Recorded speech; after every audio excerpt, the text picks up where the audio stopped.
प्यारे बच्चों, तुम लोग हिंदी में बहुत सारे लेखकों के बारे में सुना होगा। किसी की कविता सुनते हो, किसी की कहानी सुनते हो। यह सब लिखने वाला कोई न कोई लेखक होता है या साहित्यकार होते हैं या कवि होते हैं। क्या होते हैं जी? कवि। यहाँ पे जो कवि दिया है, इस कवि को काट कर हम यहाँ क्या लिख लेंगे? कवि लिख लेंगे। तो इस तरीके से जिस लेखक की बात हम करते हैं इसमें से, तो मैंने कोई भी रचना लिखने वाले या तो कोई कवि होगा, लेखक होगा, साहित्यकार होगा, उपन्यासकार होंगे। आज हम जानेंगे कौन कौन से महत्वपूर्ण कवि हैं। जहाँ जहाँ यहाँ पे तुम्हें दिखाई दे रहा है ये कवि है या कवि है, तो वहाँ कवि समझेंगे। हिंदी में उन्हें हमें जानना चाहिए। तो सबसे पहले हम जानेंगे किसके बारे में? कबीर के बारे में। तो याद रखो, हम पढ़ने जा रहे हैं कबीर। कबीर हिंदी के भक्ति काल के निर्गुण शाखा के प्रमुख कवि माने जाते हैं, जिन्होंने दुनिया के लोगों को बताया कि हमें धर्म और जाति से ऊपर उठकर सभी मानव की सेवा के लिए कार्य करना चाहिए। महत्वपूर्ण बिंदु याद रखोगे। दुनिया के किसी भी मानव को जाति और धर्म से ऊपर उठकर अगर वह मानव के लिए सेवा करता है तो वही सबसे बड़ा धर्म है। अब समझो, इसमें कहता है कि धर्म के आडंबर में पड़कर हमें कभी मुक्ति नहीं मिल सकती है। तुम में से कोई भी व्यक्ति अगर ये सोचता है कि हम हिंदू है तो हिंदुओं की मदद करें, मुसलमान है तो मुसलमानों की मदद करें, तो ऐसी व्यक्ति की कभी मुक्ति मिलने नहीं जा रही है। इस प्रकार का जो भेदभाव है, समाज के कुछ बिगड़ैल किस्म के लोगों ने बना दिया है, जिसकी वजह से मानव एक दूसरे मानव से नफरत करता है।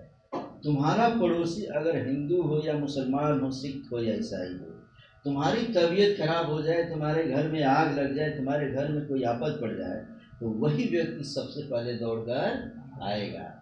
तुम्हारा कोई रिश्तेदार दौड़कर आने नहीं जा रहा, उसकी आते आते बहुत समय लग जाता है कुछ। इस तरीके से जो हम पढ़ेंगे, तो इसमें हमने एक जगह लिखा है कि कबीर निर्गुण शाखा के, क्या लिखा हूं मैं?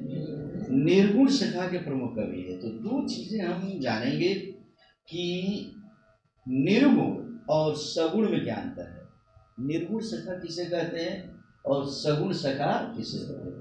हम जो भक्ति करते हैं, भक्ति करने के दो मार्ग होते हैं। एक मार्ग को कहते हैं सगुण और एक मार्ग को कहते हैं निर्गुण। तो हम जानेंगे कि सगुण और निर्गुण में क्या अंतर है। पहले जानो कि सगुण का मतलब होता है ईश्वर का मूर्त रूप, अर्थात ईश्वर का एक निश्चित रूप या साकार रूप। जब हम किसी ईश्वर की एक प्रतिमा बना देते हैं, स्टेचू बना देते हैं, उनको सामने रख देते हैं, और सामने रख कर तब हम उनके गुणों की व्याख्या करते हैं कि ईश्वर तुम तो विश्व शक्तिशाली हो, तुम तो सर्वशक्तिमान हो, तुम तो सर्वव्यापी हो। ऐसा हम अगर कह रहे हैं तो उसे हम कहते हैं सगुण भक्ति धारा। समझ में आ गया? दूसरा होता है निर्गुण। तो निर्गुण का मतलब होता है ईश्वर का ऐसा रूप जिसे न तो कोई देखा है और न किसी ने ईश्वर को बनाया है, अर्थात ईश्वर के निराकार रूप को ही मानने वाले लोग निर्गुण शाखा के कहलाते हैं। दोनों में अंतर समझ में आया कि नहीं तुम्हें बच्चे? यदि हम किसी ईश्वर का साकार रूप दे देते हैं, सामने एक मूर्ति बना लेते हैं, दीपावली आए, छठ आए या कोई भी पर्व त्यौहार आता है, हम एक समझो कि मूर्ति सामने रख लेते हैं, तब उनकी गुणगान गाते हैं, तो उसे हम क्या कहते हैं? सगुण भक्ति। आ रहा समझना? ईश्वर को समक्ष रखकर और तब उनके गुणों का व्याख्यान करना क्या कहलाता है? सगुण भक्ति। लेकिन जो कबीर है वह निर्गुण भक्ति धारा के उपासक है। मतलब वो कहते हैं कि ईश्वर वह है जिसका न जन्म हुआ है न कभी मृत्यु होगी। ईश्वर वह है जिसका न कोई बेटा है, न कोई बेटी है, न बाप है, न माँ है। ईश्वर वह सर्वशक्तिमान है जिसका न आदि है न अंत है। जिसको एक कोई आकार नहीं है, वो तो निराकार है। वो चाहे तो पानी है, चाहे तो आग है, चाहे तो आंधी है, चाहे तो तूफान है, मने वो चाहे तो इस खंभे में है, चाहे तो हवा में है, वह इस संसार के कण-कण में है। तो जो व्यक्ति निराकार हो, जिसका कोई एक निश्चित रूप नहीं हो, उसे एक रूप देकर सगुण भक्ति करना ये गलत है। किसने बताया? कबीर ने। इसलिए कबीर कहते हैं कि ईश्वर के बारे में बताते हुए कहते हैं कि मोको कहाँ ढूंढे रे बंदे, मैं तो तेरे पास में, ना मैं मस्जिद ना मैं मंदिर, ना काबे कैलाश में। हमको ढूंढने के लिए तुम्हें मंदिर और मस्जिद जाने की जरूरत नहीं है। हे भक्ति के उपासक, यदि तुम समझो कि काबा शरीफ जाते हो, समझो हज करने के लिए, या कैलाश पर्वत जाते हो ईश्वर को ढूंढने के लिए, तो ईश्वर तो निराकार है, सर्वव्यापी है, सर्वशक्तिमान है। तो हमको कहाँ ढूंढते हो? हम तो तुम्हारे पास में है। बस अपने अंदर की बुराई को निकाल दो तो हम तुम्हारे अंदर है। और जब तक तुम्हारे अंदर पाप है, बुराई है, ईर्ष्या है, द्वेष है, तब तक हम तुम्हारे पास कभी आ भी नहीं सकते हैं। इसलिए मन में राम तभी आएंगे जब तुम अंदर से पाप को निकाल दो। ये कौन कहते हैं? कबीर कहते हैं। तो निर्गुण और सगुण दोनों में अंतर समझ में आ गया बच्चे? परीक्षा में पूछेगा, इसको लिख लोगे तुम लोग, ठीक है? नेक्स्ट पढ़ते हैं हम लोग कि वह यहीं पे नहीं चुप होते हैं बच्चे। वे बताते हैं कि ईश्वर के 3 गुण होते हैं। याद रखना, काफी इंपॉर्टेंट चीज है। ईश्वर के 3 गुण, रज, सत्य और तम। रजोगुण का अर्थ होता है उत्पादक शक्ति, माने इस दुनिया की समस्त चीजों के उत्पादक, जो भी प्रोडक्शन होता है, जो भी उत्पादन होता है, वह कौन करता है? ईश्वर करता है बच्चे। पंखा बंद कर दो कुछ देर के लिए, ये रिकॉर्डिंग कर रहा हूँ ना, तो दिक्कत करेगा। इसको फैन बंद करके रखो, फिर से समझ लो, 5 मिनट की हम लोग समझते हैं। तो रज, ईश्वर के 3 गुण। पहला गुण रज, माने रज का मतलब क्या था? उत्पादक शक्ति। हमारी ताकत नहीं है कि हम खेतों में कोई चीज अगर रोप दें, छोटा सा बीज रोप दें, ईश्वर न चाहे तो वो होगा क्या जी? नहीं होगा। अगर हो भी जाए तो ईश्वर के द्वारा पानी आ जाएगा, बारिश आएगी, आंधी आएगा, तूफान आएगा, घोड़े जाके कुचल देंगे, कुत्ते जाके उसमें लौट जाएंगे, खत्म हो जाएगा। तो दुनिया के उत्पादक अगर कोई शक्ति है तो कौन है? ईश्वर। ईश्वर का ये गुण रज। इसके दूसरे गुण को कहते हैं हम लोग सत्य। सत्य का मतलब होता है पालक शक्ति। इस दुनिया के सभी लोगों को पालने का काम कौन करता है बच्चे? तुम में से दुनिया के हर एक जीव जंतु जो 1 रोटी खाता हो या 1 टन भोजन करता हो, सुबह जन्म माने उठने के बाद से शाम के सोने के वक्त तक ईश्वर सबको भोजन दे देता है। देता है कि नहीं जी? कोई खाए बगैर सोता है क्या? जो ऑफिसर है वो भी खाता है, जो समझो कृषक है वो भी खाता है, जो मजदूर है वो भी, जो पशु है वो भी खाते हैं, पक्षियां भी खाती हैं, मछलियां, जो एक मछली, व्हेल मछली का नाम सुने हो? हाथी से 27 गुना बड़ी बड़ी व्हेल मछलियां मिलती है, और उनका टन में भोजन होता है बच्चे। और वह समझ लो कि उसको भी भोजन दे देता है कौन? ईश्वर।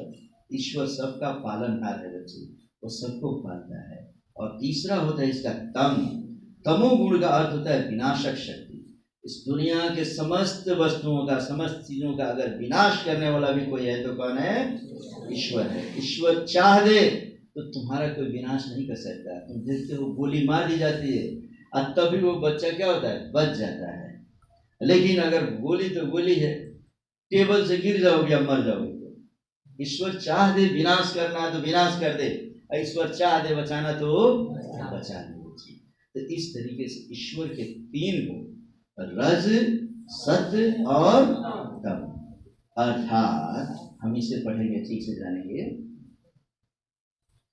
कि ईश्वर वह है जिसने इस संसार का और यहाँ के जीवों का उत्पादन किया, वह उनका पालन करता है, वही पालता है और वही एक दिन इस संसार का और जीवों का विनाश कर देता है। तो दुनिया के समस्त जीव जंतु, पशु पक्षी, वस्तु, प्राकृतिक चीजें हैं या संसाधनों, समस्त चीजों का उत्पादन करता है ईश्वर, पालन करता है ईश्वर, विनाश कारक है तो ईश्वर है।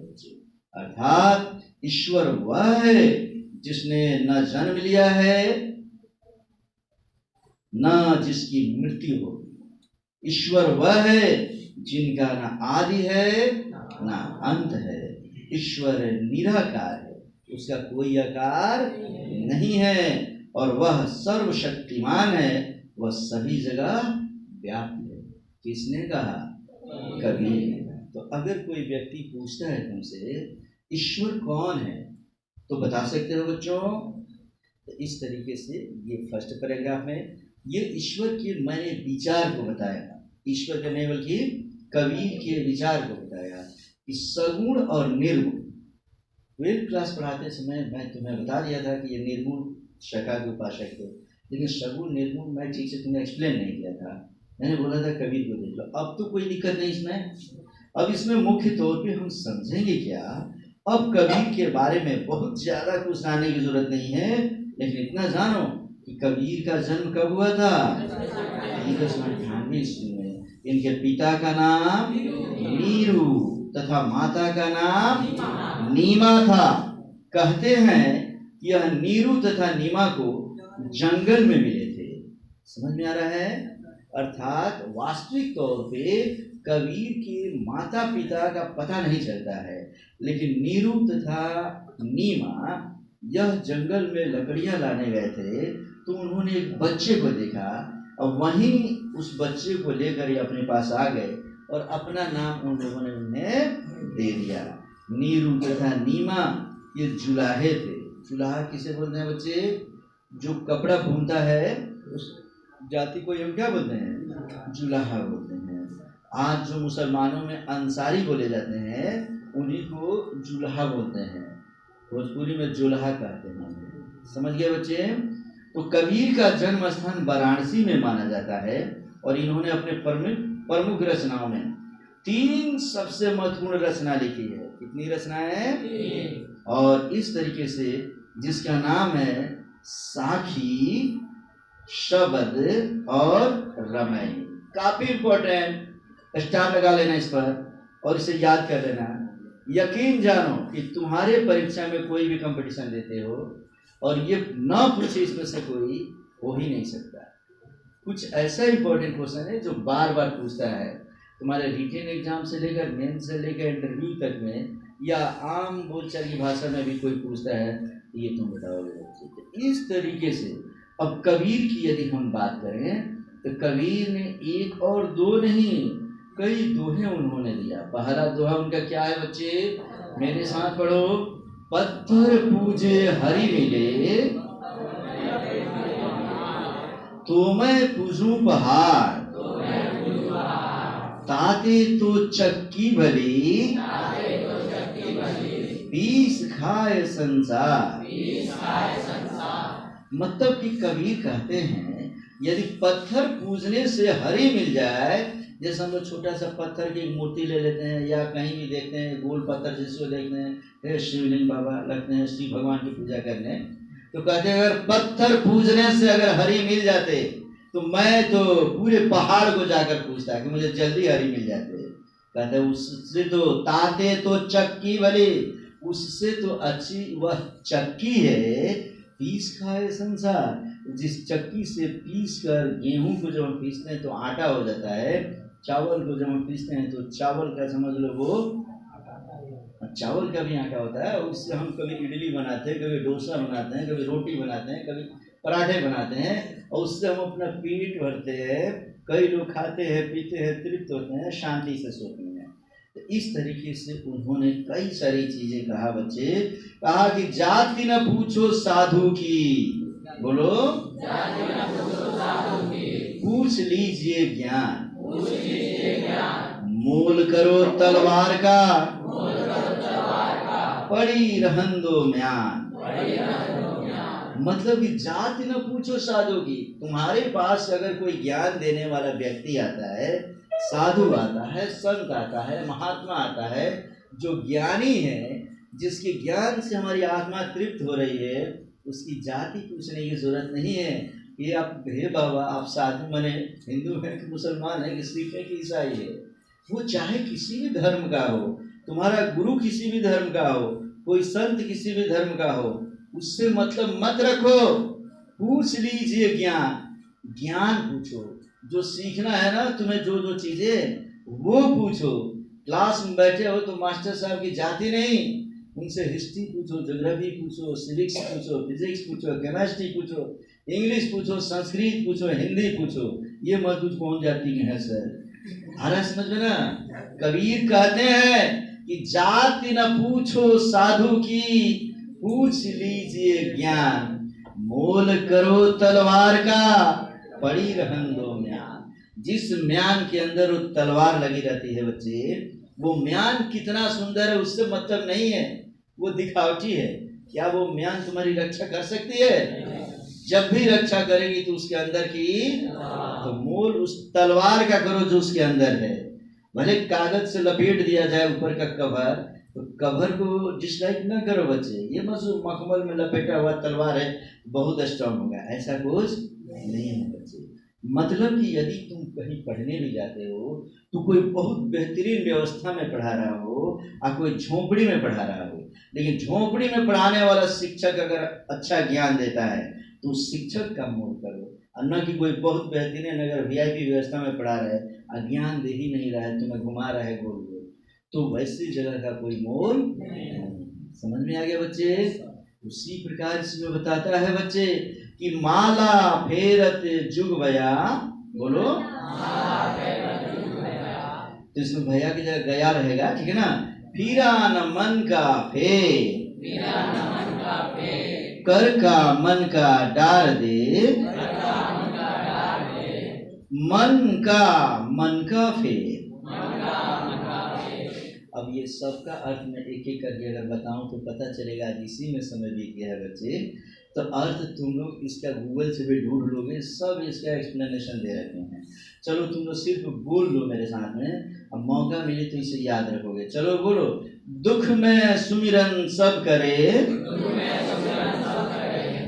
सुख में करे न कोई, जो सुख में सुमिरन करे तो दुख काहे को हो। मतलब तो समझ रहे हो ना बच्चे?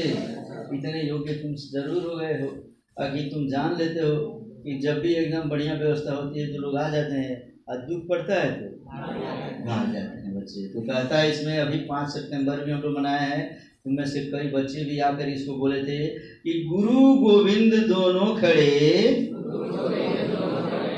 काके लागू पाय, बलिहारी गुरु आपने, गोविंद दियो बताए। समझ में आ गया बच्चे? ईश्वर हमारे बगल में खड़ा रहता है बच्चे, लेकिन कौन ईश्वर हो सकता है, कौन समझ लो कि अच्छा व्यक्ति है, अच्छे और बुरे में जो फर्क कराता है वही ज्ञान है। आरा समझ में? एक शब्द में बताता हूँ, पूछे कोई कि ज्ञान किसे कहते हैं, तो जो अच्छे और बुरे में फर्क कराए वह ज्ञान है। और अच्छे बुरे में फर्क कराने का राह दिखाने वाला व्यक्ति कौन होता है? गुरु होता है। आरा समझना? गुरु बताता है कि ये अच्छा है और ये बुरा है, और उस गुरु के बताए हुए मार्ग पर चलकर प्रत्येक शिष्य जो है ईश्वर को भी प्राप्त करता है। तो इसमें फिर से सुख में सुमिरन सब करे, ये तो पहले हम लोग पढ़ लिए है, और भी इसमें पढ़ो। साईं इतना दीजिए, जामे कुटुंब समाज, मैं भी भूखा ना रहूं, साधु न भूखा जाए। ये उन भ्रष्टाचारियों के लिए, बेईमानों के लिए, और समझ लो रास्ते से भटकने वालों के लिए उन्होंने बताया है कि हे ईश्वर, या खुदा, हे भगवान, हे राम, हमें उतना ही धन दो, साईं इतना दीजिए, जामे कुटुंब समाज, जिसमें मैं और मेरा कुटुंब, पूरा परिवार हम लोग खा पी कर तृप्त हो जाए बस। अब मैं भी भूखा ना रहूं, धन इतना दीजिए कि मैं भूखा न रहूं और साधु न भूखा जाए। अगर मुझसे कोई मांगने आ जाए कि भाई 2 रोटी दे दो, मैं उसे भी दे सकूं, वो भी भूखा न रहे। इससे ज्यादा देने की जरूरत नहीं। इससे ज्यादा की चाह रखने वाले व्यक्ति आने वाले समय में क्या बन जाते हैं? बेईमान बन जाते हैं बच्चे, भ्रष्ट बन जाते हैं। आ समझ में ना? कहता है धीरे धीरे रे मना, धीरे सब कुछ हो, माली सींचे 100 घड़ा, ऋतु आए फल हो। तुम में से कई बच्चों को लगता होगा ना कि आज ही हम पूरा पढ़ लेते हैं, एकदम इंटरमीडिएट पास कर लेते हैं, कलेक्टर बन जाते हैं। ऐसा हो जाता है बच्चे, कभी कभी व्याकुल मन हो जाता है। तो उसके लिए उन्होंने बताया कि धीरे धीरे रे मना, धीरे सब कुछ हो। दुनिया में सब कुछ क्या होता है? जिस प्रकार माली सींचे 100 घड़ा, अगर माली अगर एक पौधे को 100 घड़ा पानी भी डाल दे तो क्या वो 2 ही दिन में वो पौधा निकल जाएगा जी, फल दे देगा? कहता है कि ऋतु आए फल हो। जब ऋतु आता है ना, जब समय उसका होता है, तभी उसमें फल लगेंगे। ऐसा नहीं कि एक ही पौधे में तुम लोग 100 दिन के बराबर पानी डाल दो तो 100 दिन के बराबर डेवलप हो जाएगा। ऐसा होगा क्या? यही स्थिति तुम्हारी है बच्चे। थोड़ा थोड़ा ही पढ़ते हो, लेकिन कंटिन्यू पढ़ते हो, लगन से पढ़ते हो, धैर्य से पढ़ते हो, परिश्रम से पढ़ते हो, तो आने वाले समय में तुम सफलता की ऊंचाई को पा लेते हो। और घबरा जाओगे, एक दिन खूब पढ़ेगा, 2 दिन आराम कर लेगा, तब समझ लो कि तुम कुछ नहीं कर पाओगे बच्चे। तो कहता है कि माया मरी न मन मरा, मर गया शरीर। पढ़ो, 2 बार मर हो गया है, पढ़ो। आशा तृष्णा न मरी, कह गए दास कभी। माया मरी न मन मरा। ये हमारा शरीर ऐसा बना है ना बच्चे कि माया नहीं मरती है, मन भी नहीं मरता है। आ समझ में ना? हम किसी को आकर्षण वश अपना समझने लगते हैं तो वही माया है। आ समझ में बच्चा? लेकिन वह दुनिया का कोई भी व्यक्ति तुम्हारा अपना नहीं है, कोई नहीं है अपना। ईश्वर को छोड़कर इस संसार का कोई अपना नहीं है बच्चे।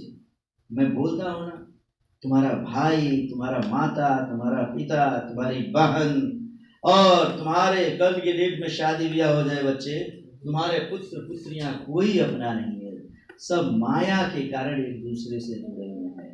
मैं बोला ना कि तुम बच्चे हो, बाबूजी का पैसा दिखाकर 3 दिन 1000 रुपये चुराओ ना, चौथे दिन बाबूजी लाठी मार के तुम्हें निकल जाए, मेरे खानदान में कहां से आ गया है, 3000 रुपये में तुम्हारी औकात दिखा देगा, रखेंगे क्या तुम्हें? माँ जिसने तुम्हें जन्म दिया है, उस माँ के गहना तुम देख लो, एक दिन उसका नाक का ले लो, चुरा लो दिखाकर, और अनदेखा का नाटक करो, दूसरे दिन एकदम कान में का चुरा लो, और तीसरे दिन समझ लो और पैर में का चुरा लो। माँ को पता चल जाए ये मेरा बेटा या बेटी ऐसा है, माँ अगले ही दिन कहेगी ला रे झाड़ू, 10 झाड़ू मारेगी, निकाल के बाहर कर दे, भाग यहाँ से, तू मेरा औलाद नहीं हो सकता है।